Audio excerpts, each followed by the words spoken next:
My task today is to ask you a very simple question. Passion or profit? Can you really have both? How many think you can have both? Okay. Oh, many hands. Good. So my work is done. Since you believe it, then maybe I should sit down and just clap for me. Well, Koi will be disappointed.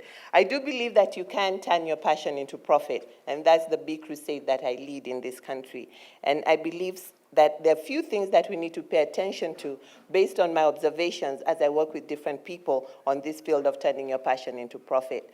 First, I do believe that you can have more than one passion. But the key, where the confusion comes, is which passion will you turn into profit? A simple way to find out which passion you'll turn into profit, I normally tell people, is think about the passion that people need. And I use a very simple example, really, really simple example of my life. I like to sing. Believe it or not, I can sing. Okay, and apart from singing, I'm also a professional speaker. But I discovered that nobody has ever invited me to sing. Even though I believe I sing well, I sing in the shower, I sing in my recorder, I speak to church congregations. Sometimes on Sunday I can risk it. You can do a lot of things at church and get away with it, right? Because it's a church that people say, don't listen to the tune, just listen to the words, right? So I pull one of those numbers, but nobody has ever invited me to sing. But I noticed that when I speak, people invite me to speak. And they even start with the question, we don't know if we'll afford you. That's a good question, if you're using it, for a passion that you want to turn into profit.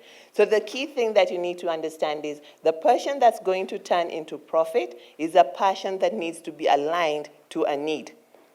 Not only does it need to be aligned to a need, the person with the need should be willing to pay for it.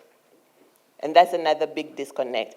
Sometimes you're very passionate about what you're passionate about without paying attention to who will consume the passion, and then we lose out. So you need to find out, is there a consumer for this passion that I have? And is the consumer willing to pay for it? If there's enough consumers willing to pay for it, I assure you that you will turn that passion into profit. Another thing that you need to pay attention to, apart from the need and willingness to pay, is how you package yourself. Just because it's something you enjoy doesn't mean you do it haphazardly. It's going to be a business. People will pay for it. So you want to package it well. The kind of name you choose, what you do with it on social media, whether you have a website for it, how you package yourself also as an individual based on who your target audience is. I find that sometimes we don't pay attention to how we package ourselves because we feel, it's wrong to judge a book by the cover. Have you heard that saying? I'm sure you have. You're bright people. But I always tell people, you're not a book. You're a living being with a sound mind that can go into the wardrobe and choose what to wear. So you don't have to go with that old myth of don't judge a book by the cover, because the reality is you will be judged by your cover, and you can't control how your cover looks.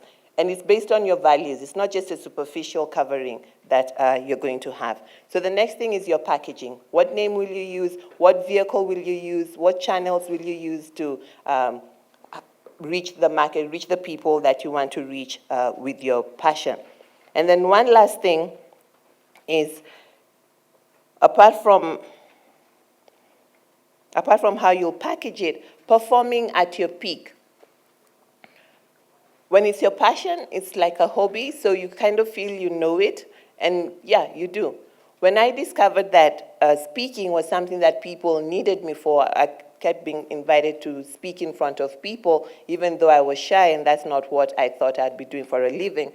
I didn't just stay in my back room and say, well, I'm shy, and just fiddle around.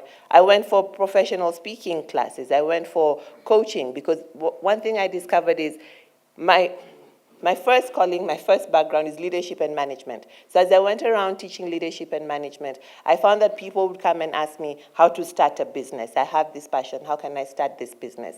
And one day I remember very clearly I was teaching on effective volunteer management, and somebody came and told me about their business idea and how can they start it.